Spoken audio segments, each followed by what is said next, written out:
Assalamualaikum warahmatullahi wabarakatuh.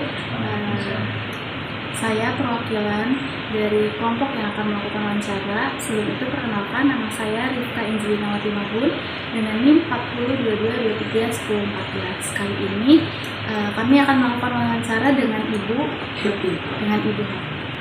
Nama Ibu? Happy dan Paling. Jabatannya? Guru kelas 6A. Pendidikan terakhir? S1 PGSMB. Lama mengajarnya? Mengajarnya udah ke tahun ke-8 ini. Kalau boleh tahu dari tahun berapa, Bu? 2017.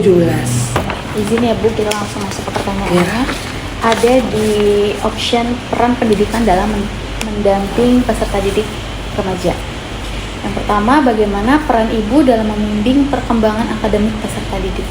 Kalau perkembangan akademiknya, yang pasti saya ajak diskusi ya. Maksudnya saya mengajar, lalu saya juga melakukan pembelajaran yang berkelompok. Nah, dari situ ada penilaian formatif juga, ada penilaian sumatif juga. Nah, dari situ saya akan lihat dari penilaian formatif dan sumatif, saya lihat anak-anak itu bagaimana hasil nilainya. Jika memang nilainya kurang, saya biasanya adakan perbaikan. Tapi biasanya kalau juga akademik itu kan ada pengetahuan, terus sikap sama keterampilan. Nah, biasanya nggak semua pembelajaran itu dilakukan secara penilaiannya secara kognitif. Nah, bisa juga keterampilan, bisa juga sikapnya. Nah, tapi biasanya dilakukan dalam pembelajaran berkelompok supaya terlihat gitu bagaimana mana anak yang bisa, mana yang tidak bisa, dan juga anaknya bisa dibantu dengan teman-teman yang bisa. Yang kedua, apa peran Ibu dalam mendukung perkembangan sosial dan emosional peserta didik? Peran saya, Iya. kalau emosional dan Sosial, perkembangan sosial. biasanya saya selalu mendampingi sih. Saya selalu ajak diskusi di awal pembelajaran bagaimana anak itu berelasi dengan teman-temannya. Pembelajaran yang berkelompok juga bisa meningkatkan kemampuan sosial dan emosionalnya.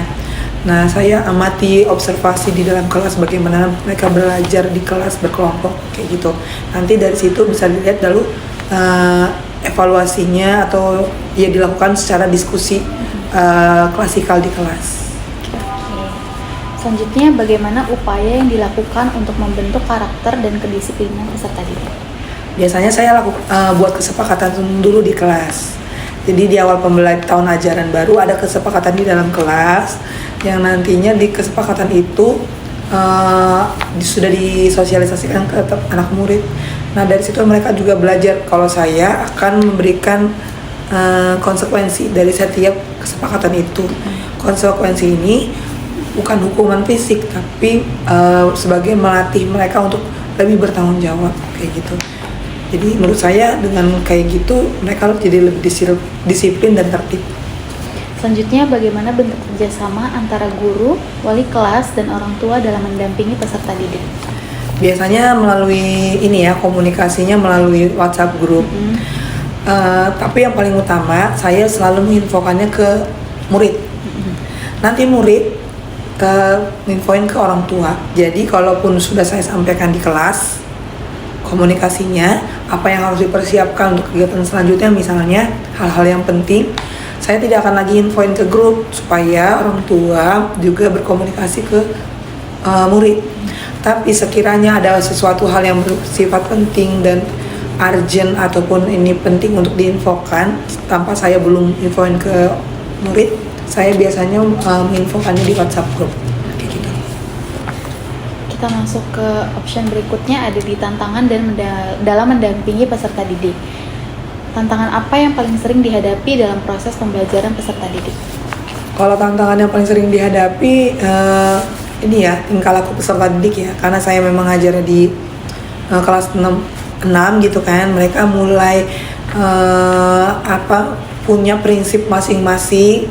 Jadi sering ada kenakalan-kenakalan kecil seperti bullying atau ngomong kasar atau ngomong yang yang terpengaruh dari TikTok dan media sosial lainnya gitu. Jadi tantangannya saya itu adalah bagaimana saya itu bisa memberitahu ke mereka bahwa mereka walaupun sudah beranjak dewasa, mereka tetap bisa harus disiplin dan menjaga attitude-nya kayak gitu.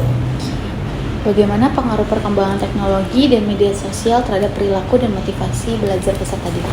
Ya besar lah ya pengaruhnya. Perilaku-perilaku atau perkataan, perbuatan anak-anak yang zaman sekarang itu sangat berpengaruh dari adanya teknologi gitu. Jadi jika anak sendiri tidak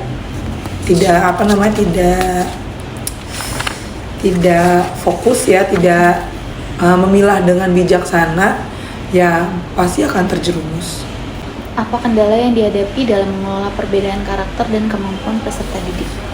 Mengelola karakter Dan kemampuan peserta didik. Kendalanya kadang ada murid yang karakternya baik, akademiknya kurang.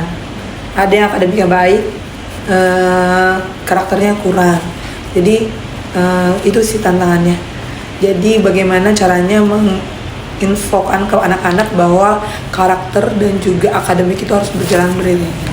Bagaimana ibu menghadapi peserta didik remaja yang kurang termotivasi dalam belajar?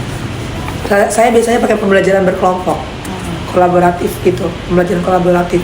Jadi dia bergabung dengan teman-teman yang lebih pintar dan lebih rajin, jadi mereka termotivasi, mereka terdorong untuk ikut kerja tugas, belajar, kayak gitu. Lanjut ke opsi masalah yang dihadapi peserta didik remaja.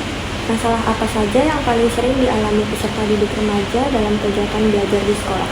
Yang pertama, masalahnya mereka akan sering kurang tertib ya. Maksudnya disuruh ngerjain tugas tapi ada beberapa yang tidak ngerjain. Yang kedua, mereka kurang fokus karena mereka pegang gadget.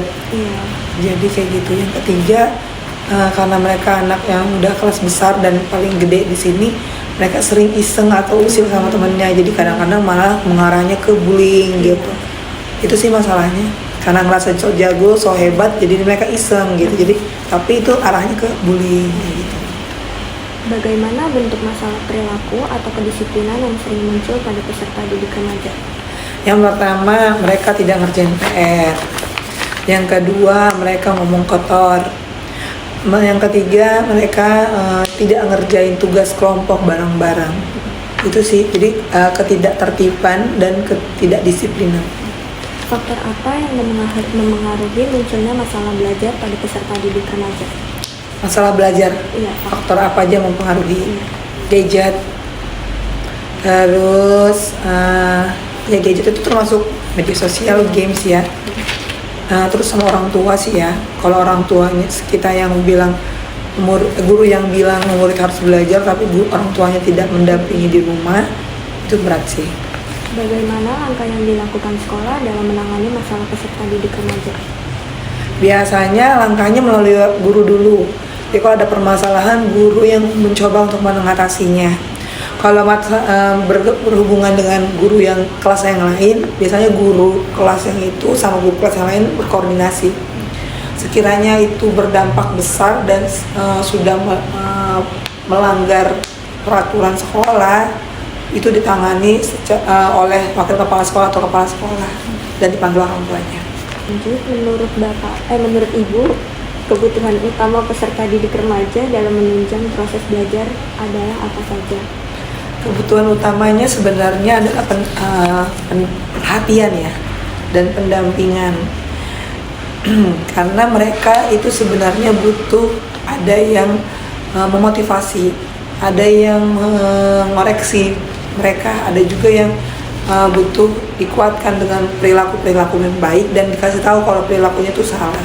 Jadi menurut saya itu pendampingan dan perhatian dari guru sih. Apakah fasilitas dan sarana prasarana sekolah sudah memenuhi kebutuhan peserta didik remaja?